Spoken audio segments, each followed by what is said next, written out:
let me tell you about a story based way back in the 1800s. Back in the day, there was a farmer named Ned who was enslaved. And he was so good at farming that he was moved from Virginia to Tennessee to continue his farming legacy. After Ned came his son Meredith.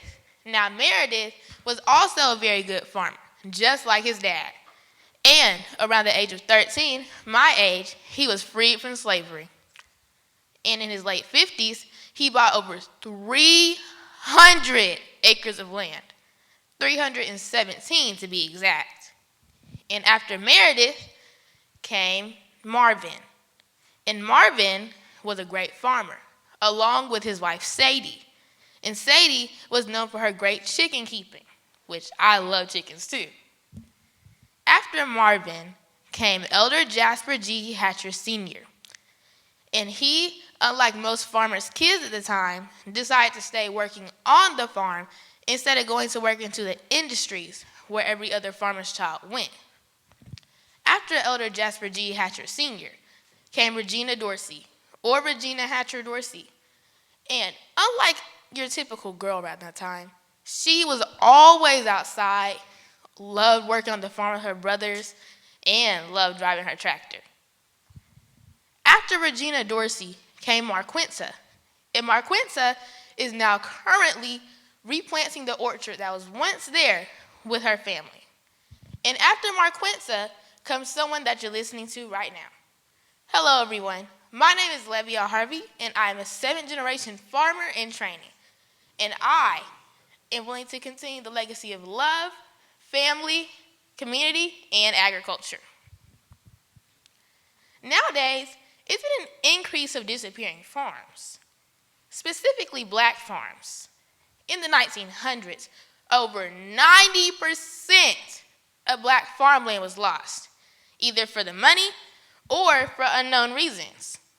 And now, it's not enough kids or young people to work on farms because they're working in other places. So how are we supposed to keep our farms running? And now, let me tell you a fact about our potatoes. Or you may already know this, but in light, potatoes turn green. And when they turn green, they start producing a really toxic compound that is not good for you.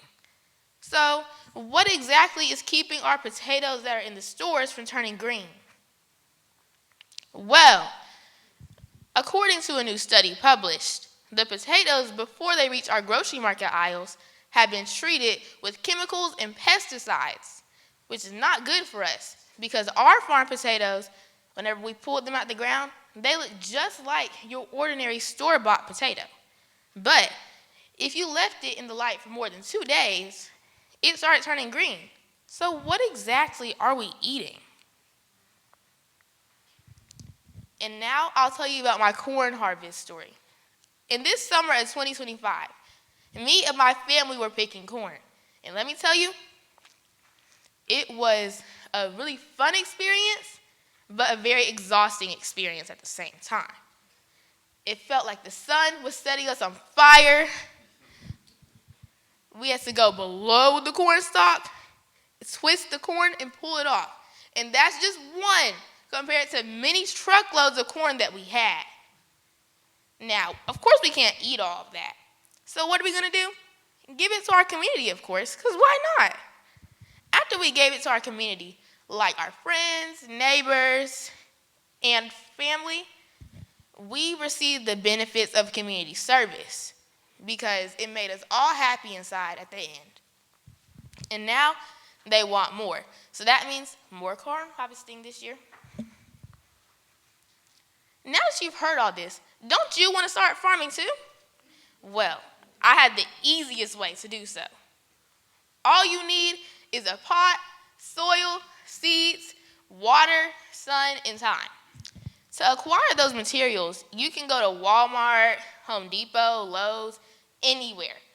Once you get those materials, you're going to place your pot over a plastic container so that whenever you water your plant, the water doesn't go onto your floor and ruin it, because that would be a very sad day. Once you're done putting your soil in your pot, you're going to put the seed as deep as it says on the packet. It can be a centimeter, 1 inch, 6 inches. Just make sure to follow that guide. And beware, before you buy seeds, you need to make sure it's in season, because some seeds only grow in the spring, summer, fall, or winter. So be very cautious of that. Once you're done doing that, you're going to water it and wait for it to grow. Once you see a little itty-bitty sproutling, keep watering it and taking care of it until you get your very own mature crop that produces either fruits or veggies. Since most farms are disappearing at this rate, you can start your own legacy right now for your family to continue for generation to generation. I know not every family has a legacy like my family or the land for farming, but you can do farming anywhere. It can be in a small house, a condo, an apartment, anywhere, and you can still farm. So, from your local farmer, Lev, let's get growing. Thank you.